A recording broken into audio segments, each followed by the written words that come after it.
Good morning students, how you all are? Fine.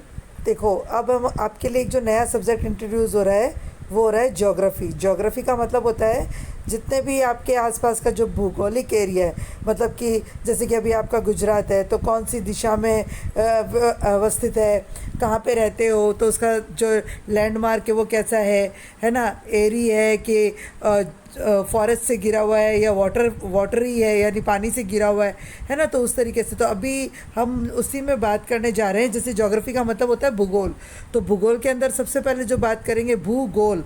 भूगोल का मतलब, भू मतलब पृथ्वी है ना, और गोल का मतलब बिल्कुल गोल। तो हमारी पृथ्वी क्या है, पूरी गोल है, इसलिए हम उसको क्या बोलते हैं, भूगोल। तो यानी इसमें क्या होता है, भूगोल यानी जियोग्राफी में क्या होता है, हम पूरे पृथ्वी के बारे में बात करते हैं कि वो कितने टाइप की है, उसका जो मैक्सिमम पार्ट है वो कैसा है, ठीक है। और उसके बाद जो है उसमें जितने भी एरियाज़ हैं, चाहे वो जंगल के हैं, रेगिस्तान के, वो किस किस तरीके से है। तो उसमें आप फर्स्ट पार्ट पढ़ रहे हो spheres of the earth. Spheres का मतलब होता है जो लेयर होती है ना, जैसे कि एक के ऊपर एक, एक के ऊपर एक रखते हैं। आप कभी सैंडविच खाते हैं ना, तो सैंडविच में कैसे होता है, एक लेयर अलग, दूसरी लेयर अलग, है ना। तो उसी तरीके से हमारी पृथ्वी में भी बहुत सारी लेयर्स बनी हुई है, ठीक है। आगे पढ़ेंगे कितने टाइप की है। अभी देखिए, our earth is unique in the solar family. सौर फैमिली में हमारी जो अर्थ है यानी जो हमारी धरती है वो बहुत यूनिक है। Earth is the only planet which has favourable temperature, water and life. पृथ्वी एक ऐसी अकेला एक प्लैनेट है, ऐसा नक्षत्र है जिसके अंदर जो है हमारा जो इसमें जो टेम्परेचर है जिसमें हम जैसे रह सकते हैं वो टेम्परेचर है, पानी है और जीवन है। Which is valuable gift to the earth, जो कि बहुत ही वैल्यूबल है, बहुत ही कीमती गिफ्ट है। There is still no evidence the water and oxygen are available in the sufficient amount on other planet. इसके अलावा, सिर्फ पृथ्वी के अलावा और कोई भी ऐसा प्लैनेट नहीं है जिसमें हमें ऑक्सीजन, एयर और जो वाटर जो है उसके एविडेंस यानी उसके सबूत मिले हुए हों। मतलब मिलते तो हैं लेकिन जितना सफिशेंट अमाउंट होना चाहिए, जितना अमाउंट चाहिए उतना अमाउंट उसमें नहीं मिलता है। Ordinarily we know that the earth was just a fire ball at the time of its origin and this fireball cooled down slowly. It later transformed into many matter respectively, like liquid and solid. In this way, the air gas around the earth's surface came into existence. Huge ditches on this sphere were filled with water and turned into ocean. Thus the exact form of the earth was created. देखो क्या होता है, जब हमारी हम सब जानते हैं हमारी जो पृथ्वी है वो एक आग का गोला थी, लेकिन वो जैसे जैसे बढ़ती गई वैसे वैसे क्या होता गया, ओरिजिन होती गई जैसे जैसे, तो वो ठंडी होती गई। जब ठंडी होती गई तो वहाँ उसके जो है वो बहुत सारे हिस्सों में बढ़ गई। कहीं पर लिक्विड था, कहीं पे सॉलिड था। सॉलिड यानी ठोस, कठोर, और लिक्विड का मतलब आपको पता ही है, तरल, है ना। तो उसी का एग्जिस्टेंस में क्या हुआ, जहाँ पर बड़े बड़े डिचेसेस यानी गड्ढे थे, वो गड्ढे जो है पानी से भर गए और क्या बन गए, अधिकतर जो है किस में बदल गए, ओशियंस में। ओशियंस किसको बोलते हैं, सागर को बोलते हैं। तो इस तरीके से हमारी धरती का निर्माण हुआ। अब आ रही है बारी spheres of the earth, main point के हमारी धरती के ऊपर कितनी लेयर्स है ना, कितने पार्ट है उसके। स्फेयर्स मतलब part. There are four main spheres of the earth: lithosphere, hydrosphere, atmosphere and biosphere. Underline कर लीजिए, there are four main spheres, ठीक है, of the earth: lithosphere, hydrosphere, atmosphere, biosphere. अब इन सब के हम definitions पढ़ेंगे। फर्स्ट है lithosphere. Upper layer of the earth surface is generally made up of soil and solid matters. Litho means, underline करना यहाँ से, litho means soil, that is why upper layer of the earth is known as lithosphere. जो litho का मतलब क्या होता है, मिट्टी, और जो मिट्टी है वो पृथ्वी के सबसे ऊपरी भाग से कवर्ड की हुई है, इसीलिए उसका जो अपर लेयर है, जो सबसे ऊपर वाली लेयर है, उसको किस बारे में जानते हैं, लिथोस्फेयर के बारे में। As this layer is also made up of rocks and solid matters. ये जो लेयर है वो रॉक्स यानी चट्टानों से और सॉलिड मैटर यानी जो बहुत ठोस है उनसे बनी हुई है। It is known as the rock sphere और द सॉलिड स्फेयर, इसीलिए इसको जो है रॉक स्फेयर यानी चट्टान स्फेयर पार्ट और सॉलिड स्फेयर भी जाना जाता है। एरिया एंड फॉर्मेशन, अब इसका एरिया कैसा है और इसका फॉर्मेशन किस टाइप का, यानी कि किस तरीके से ये फैली हुई है, उसके बारे में बताया हुआ है। अपर layer of the earth crust is approximately 64 to 100 kilometre thick. अब अपर लेयर जो अर्थ की जो अपर लेयर है वो क्रस्ट से यानी कि जितना भी सॉलिड और सॉइल है वो कितना 64 to 100 किलोमीटर थिक है यानी मोटा है। Light matters like aluminium and silica are mainly found in that. अब हल्के में इसमें क्या मिलता है, एल्यूमिनियम मिलता है और सिलिकन वो हमें यहाँ पे प्राप्त होता है। This layer is thin in the deep sea, और ये जो लेयर है ये समुद्र की सबसे गहराई में जाकर के बहुत पतली हो जाती है। Lithosphere occupies about 29% of the earth surface. Lithosphere जो है वो कितना ऑक्यूपाई कर पाई है यानी कितना ग्रहण कर पाई है, 29% अर्थ सरफेस जो है अर्थ का उतना ही मिला है इसको, ठीक है। Mountains, plateaus and plains etcetera are there on this part of land. अब इस लैंड में क्या है, माउंटेन्स भी है, प्लेट्यू यानी कि जो है वो घाटियाँ, ठीक है। जैसे आप देखते हो माउंट तो पर्वत हो गए, और घाटियाँ कैसे कि जैसे एक पर्वत से दूसरे पर्वत पे जाना है तो जो बीच में घाटियाँ नहीं होती है वो, और प्लेन्स का मतलब बिल्कुल प्लेन धरातल यानी प्लेन ज़मीन, ठीक है। As we go into the depth of lithosphere the temperature increases gradually. जैसे भी हम है ना लिथोस्फीयर की गहराई में जाएंगे तो क्या होगा, वहाँ का जो तापमान है, जो टेम्परेचर है वो बढ़ना शुरू हो जाएगा। On moving towards the depth generally per kilometre 30 degree centigrade temperature increases. और जब पृथ्वी की गहराई में जाके उसको देखते हैं तो वो उसका जो पर किलोमीटर टेम्परेचर कितना है, 30 degree. Internal rocks are melted due to the intensive heat and turn into semi liquid form.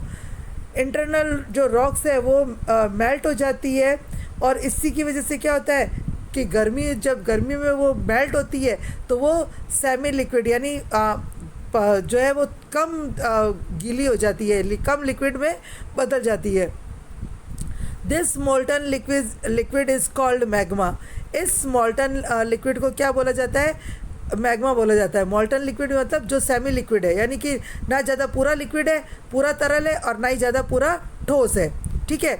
It is consist of various gases here high pressure of the upper rocks is observed. Upper rocks observe में देखा जाता है कि इसमें जो है बहुत तरह की गैसेस पाई जाती है। दस balance is maintained between two opposite forces like pressure and heat, that is Y earth crust does not burst. यहाँ पर दो विरोधार्थी चीज़ें देखने को मिलती है, एक तो दबाव बढ़ता है और एक गर्माहट होती है। इसीलिए क्या होता है कि जो धरती है, धरती में जितना क्रस्ट होता है यानी कि जितना दबाव होता है वो फटती नहीं है, ठीक है। Lithosphere has close relation with biosphere and vegetation. Lithosphere का जो क्लोज रिलेशन है वो किससे है, बायोस्फीयर और vegetation. Our home water farming industry and all the closely associated with lithosphere, यानी हमारा घर, पानी, खेती और इंडस्ट्रीज़, ये सब जो है वो किससे एसोशिएट करती है, लिथोस्फीयर से। Minerals and crude oil is obtained from lithosphere. Various crops are obtained through farming. अब आपको पता ही है हमें बहुत सारी जो फसलें मिलती है वो खेती करने से मिलती है। Various industries and other economic activities are performed in the plain regions. Forest on the mountainous region is indebted to the lithosphere. जंगल जो है वो किससे घिर गए हैं, पहाड़ियों से घिर गए हैं, उनके बीच में हो गए। इंडेप्ट का मतलब गिर जाना या दब जाना। इन short, it can be said that the pillar from food to dwelling and base of our existence means lithosphere। Simple सी भाषा में कहने का मतलब ये है कि जो लिथोस्फीयर है वो हमारे भोजन का, हमारे रहने का और हमारी ज़िंदगी का एक बेस है, एक पिलर है। Now hydrosphere, the proportion of water area is more on the earth than the land area. जितना ज़मीन का भाग है ना उससे कहीं ज़्यादा भाग जो है वो किसका है, पानी का है। Area of the earth surface occupied by water is known as hydrosphere. जो एरिया पानी के द्वारा ऑक्यूपाइड किया गया है यानी पूरा घिराव किया गया है उसको हाइड्रोस्फीयर बोलते हैं। अप्रॉक्सीमेटली, अंडरलाइन कर लेना, approximately 71% of the total earth surface is covered with water. कितना? हमारी धरती का 71% यानी 71% भाग जो है वो सिर्फ वाटर है। ठीक है। This area of the earth surface is so vast that continent appears as if island. बहुत ही जो है वो वास्ट है क्योंकि इसमें जो है वो कॉन्टिनेंट्स भी हैं यानी महाद्वीप भी है जिन्होंने पूरे आइलैंड को यानी महाद्वीप को महासागर ने घेर रखा है। Part of the earth having huge water mass are known as oceans. जितना बड़ा जो भाग है पानी का वो क्या कहलाता है? ओशियंस यानी सागर। They are respectively well known as the Pacific, the Atlantic, the Indian and the Arctic ocean. Underline कर लेना, Pacific ocean, Atlantic ocean, Indian ocean और Arctic ocean. Oceans on the earth are very deep and huge. जो oceans है वो धरती पर बहुत गहरे और बहुत विशालकाय है। 10 to 11 kilometre deep valley are here in their bottom. इसके बॉटम में जो है 10 से 11 किलोमीटर डीप में जो है वो क्या है? वैलीज़ है। वैली का मतलब घाटियाँ। Various land form like earth surface are there in the bottom of these oceans. 97% of the total earth water is found in the oceans and it is saline water. Remaining water, approximately 2/3 part, is in the form of ice sheet on the poles and on the other high mountain like Himalayas. देखो बहुत सारा हिस्सा जो है वो पानी से घिरा हुआ है और लेकिन उसके जो अदर पोल्स है यानी जो दूसरे हिस्से हैं वो जो है बहुत बड़ी बड़ी जो पर्वत चोटियाँ हैं वो किससे ढकी हुई है? बर्फ़ की चादर से ढकी हुई है जैसे कि Himalaya. The water which is lying under earth crust flows in the form of lake and river is very less in proportion. जो पानी जो बहुत गहराई में चला गया है और वो फिर धीरे धीरे क्या बन जाता है? लेक और रिवर में कन्वर्ट हो जाता है। Living creatures and plants on the earth can not survive without water. Understood? इतनी इंग्लिश तो आपको समझ आनी चाहिए, है ना? फिर भी बता देती हूँ, जो जितने भी जीवित प्राणी हैं, चाहे वो फिर प्राणी है या पौधे हैं, सबको जो है धरती पर रहने के लिए पानी की ज़रूरत होती है। हम लोग खाने के बिना रह सकते हैं लेकिन पानी के बिना हम लोग नहीं रह सकते। It is available through food और through moisture from the air. ये खाने से मिल सकती है या फिर हवा में जो मॉइस्चर होता है, जो नमी होती है, उससे मिलती है। The existence of hydrosphere is the existence of the living being. जितना ज़्यादा हाइड्रोस्फीयर होगा उतना ही ज़्यादा हम वो लिविंग जो बींग्स हैं यानी जो रहने वाले हैं उनके लिए फ़ायदेमंद होगा। Most of the humidity of the earth for the earth's rain comes from the ocean. जितने भी नमी का वातावरण होता है वो कहाँ से आता है? सागर से उत्पन्न होता है। At the bottom of the sea there lies a large amount of precious minerals. Salt is obtained from the water and its bottom contain minerals like manganese, iron, tin, etc. पानी जो है बहुत बड़ा भाग जो है पानी का वो नमक बनाने के काम आता है।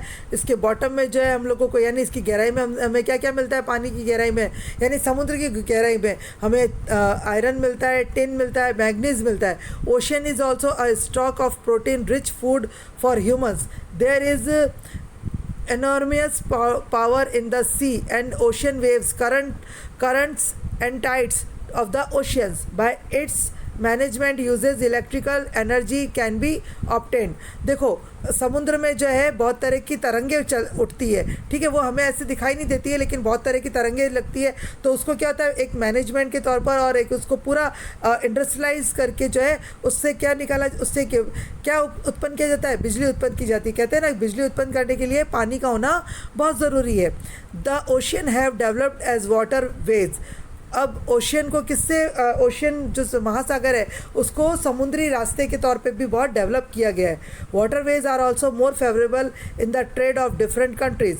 दूसरे देशों से व्यापार करने के लिए जो पानी का रास्ता है वो ज़्यादा फेवरेबल होता है।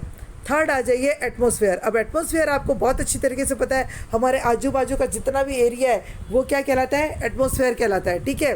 जैसे कि अभी आपका एटमॉस्फेयर कैसा चल रहा है, ह्यूमिडिटी वाला यानी नमी वाला, कैसे कि भाई बहुत ज़्यादा जो है वो उमस हो रही है, गर्मी हो रही है ना। देखिए, the earth is surrounded by a layer of gases up to the approximate height of 852,000 kilometre. The layer of various gases is called atmosphere. हमारी धरती का जितना भी हिस्सा है, यानी ये 850 से 1000 किलोमीटर की जो लेयर बनी हुई है वो किसकी बनी हुई है, गैसेस की बनी हुई है। The atmosphere can't be seen with the necked eyes. हम जो है अपनी ऐसे खुली आंखों से यानी उसको जो है एटमॉस्फेयर को नहीं देख सकते हैं। Various gases, water vapours, dust particles, particles of asteroids, salt particles and even micro organism, insects are mixed with the atmosphere. Atmosphere में जो है बहुत तरह की जो चीज़ें होती है, जैसे कि वाटर वेपर होता है, गैसेज होती है ना, और बहुत छोटे छोटे कीटाणु भी उसके अंदर मिक्स होते हैं। Atmosphere is colourless, odourless and tasteless as well as transparent. Atmosphere जो है वो ट्रांसपेरेंट होता है, यानी हम उसको देख नहीं सकते हैं, ठीक है। कलरलेस होता है, उसमें कोई कलर नहीं होता। ऑडियरलेस यानी कि हम उसको टच नहीं कर सकते, और टेस्टलेस यानी हम उसको चख भी नहीं सकते, ठीक है। Atmosphere comprise of solid, liquid and gases matters. अब एटमॉस्फेयर किससे बनता है, सॉलिड चीज़ों से, लिक्विड चीज़ों से और गैसेस से। Major gases in atmosphere are nitrogen, oxygen, argon, carbon dioxide and ozone. Underline कर लीजिए। ऐसे तो बहुत तरह की गैसेस पाई जाती है लेकिन जो मेन गैसेस है वो कौन कौन सी है, nitrogen, oxygen, argon, carbon dioxide and ozone. The atmosphere near the earth surface is dense. जो हमारे धरती के आसपास का जो एटमॉस्फेयर है वो लगभग थोड़ा थोड़ा खाली है। आप ये देख लीजिए, ये डायग्राम ऐसा आपको बनाना है अपनी नोटबुक में, ठीक है। Ratio of gases in the atmosphere, अपनी CW की नोटबुक में ये डायग्राम बनाओगे और उसको ऐसे ही कलर करोगे, और जिससे कलर के नाम के साथ लिखा हुआ है ऐसा आप इसको कलर करोगे। As we go above the earth surface, ratio of most of the gases in the atmosphere decreases। हम जैसे रेशियोज देखते हैं, यहाँ पे देखो तो उसमें क्या हो रहा है, जितनी भी गैसेज है जो नीचे नीचे आ रही है उनका रेशियोज जो है वो घट रहा है।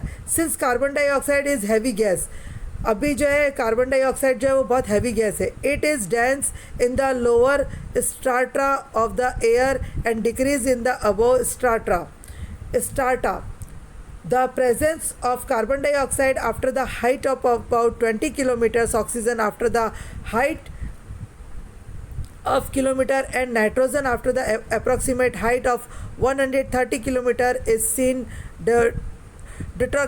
derooming. At high absolute there are only height gases like hydrogen and helium. सबसे हल्की गैस कौन सी है, हीलियम की है। ये भी आप जो है height of the gases of in atmosphere, ये भी डायग्राम अपनी CW की नोटबुक में बनाओगे अपनी टेक्स्ट बुक की सहायता से। The ratio of ozone gas in the atmosphere is very less. जो ओजोन गैस है वो हमारे वातावरण में, हमारे एटमॉस्फेयर में बहुत कम है। This gas observes ultraviolet rays of the sun and protects the planet from the excessive heat of the sun। ये जो ओजोन गैस है इसका होना बहुत ज़रूरी होता है एटमॉस्फेयर में। क्यों? क्योंकि ये जो इतनी भी सूर्य की जो अल्ट्रावायलेट किरणें आती है उसको सीधा धरती पर आने से रोकती है, क्योंकि अगर पता है वो सीधी आएगी ना तो वो हमारे लिए बहुत नुकसानदायक होगी, क्योंकि वो बहुत ज़्यादा गर्म और नुकसानदायक होती है। This gas mostly prevails in the open ground eight the time of early morning. इसको हम है ना प्रिवेल्स कब कर सकते हैं, आप अर्ली इन द मॉर्निंग में आप इसको देखो तो आपको इसको आप ओजोन गैस को फील कर सकते हैं। In the same way its ratio is more in the air around and the sea shore. इसी को हम जो है ऐसा भी फील कर सकते हैं, जैसे कि नदी के किनारे पर आप जाओ तो वहाँ पे जिस तरह की वो हल्की लहर चल रही होती है ना हवा की, उस तरीके से हम इसको फील कर सकते हैं। That is why people go for morning walk in such places because ozone is healthier gas. इसीलिए जो है बहुत सारे लोग जो है इस तरह की जगहों पर जाना पसंद करते हैं जहाँ पर ओजोन गैस जो है वो हेल्दियर होती है। Due to the various particles in the atmosphere, sunlight is seen spreading on the earth।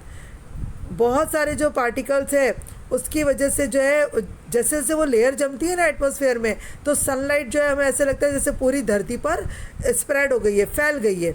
It does not become dark और ब्राइट सडनली, ये एकदम से जो है वो ब्राइट नहीं होती है, यानी चमकती नहीं है, और एकदम से डार्क भी नहीं होती है। देखो कहने का मतलब ये है कि जो सूरज की किरणें हैं वो हमें दिखता है ना, जैसे आप देखना सुबह सुबह में जब सुबह हो रही होती है तो धीरे धीरे मॉर्निंग होती है, एकदम से दोपहर नहीं हो जाती है ना। तो वो क्यों होती है? क्योंकि ये गैस की जो लेयर है वो बिछी हुई है। Sky colours of dawn before sunrise and dusk after sunset are because of the dust particles. देखो जब ना सुबह का जो सनराइज़ जब होता है तब आप उसमें आसमान का कलर देखना ब्लू ब्लू सा दिखता है एकदम, यानी डॉन सा, यानी कि एकदम खिला खिला से दिखता है। और सनसेट के बाद भी एकदम डक्स वाला यानी रेतीला दिखने लगता है। वो किसकी वजह से? डस्ट पार्टिकल्स की वजह से होता है, यानी जो मिट्टी की जो लेयर होती है उसकी वजह से ऐसा दिखाई देता है। The rays are reflected through the dust particles and we get sunlight.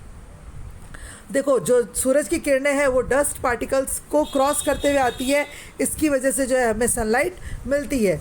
Sound can be heard with the medium of the atmosphere. The waves of sound and light are reflected in the atmosphere and returns to the earth's surface so that transmission of radio and television become possible।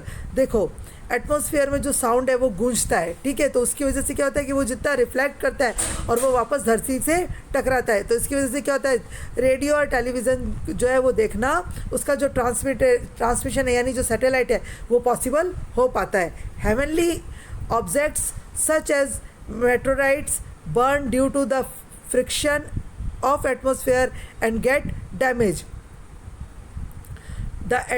Thus atmosphere proves as a natural shield for the earth। देखो जो atmosphere है उसको natural shield बोला जाता है, यानी कि प्राकृतिक जो है वो चिकित्सा या प्राकृतिक जो है वो प्राकृतिक जो है संश्लेषण धरती के लिए बोला जाता है, ठीक है। अब आ जाइए fourth, biosphere. The part of the environment like lithosphere, atmosphere and hydrosphere wherever living being is seen alive is called biosphere. Lithosphere, atmosphere और हाइड्रोस्फीयर के अलावा जहाँ पर हमें ज़िंदगी संभव है उसको बोला जाता है, जहाँ पर जीवित रह सकते हैं उसको बोला जाता है बायोस्फीयर।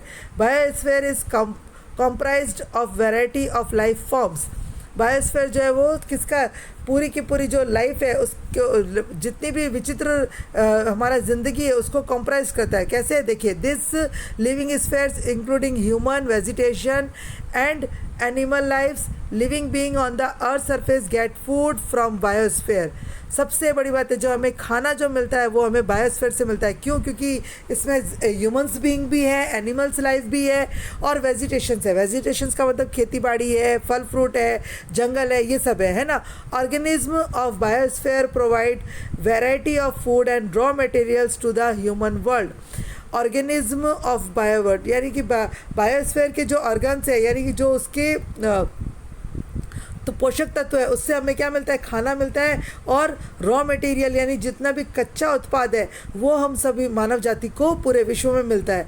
दस existence and subsistence of human life is based on biosphere.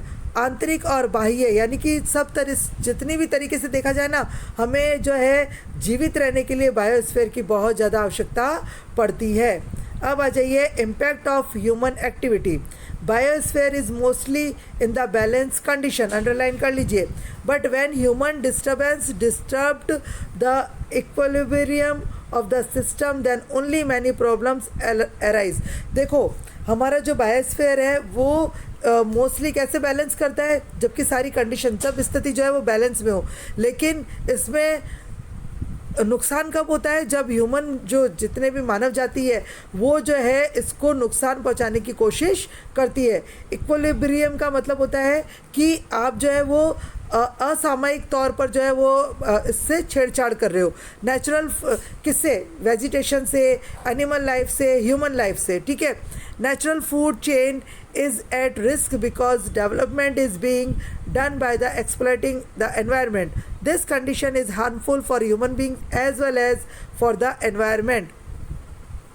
जो फूड चेन है वो इसके लिए बहुत रिस्की जोन है, क्योंकि अगर हम जितना जितना जितना डेवलपमेंट की तरफ बढ़ रहे हैं उतना ज़्यादा हम बायोस्फीयर को नुकसान पहुंचा रहे हैं, या एनवायरनमेंट में उतना बायोस्फीयर को नुकसान हो रहा है, जो कि ह्यूमन मानव जाति के लिए बहुत ज़्यादा नुकसानदायक है।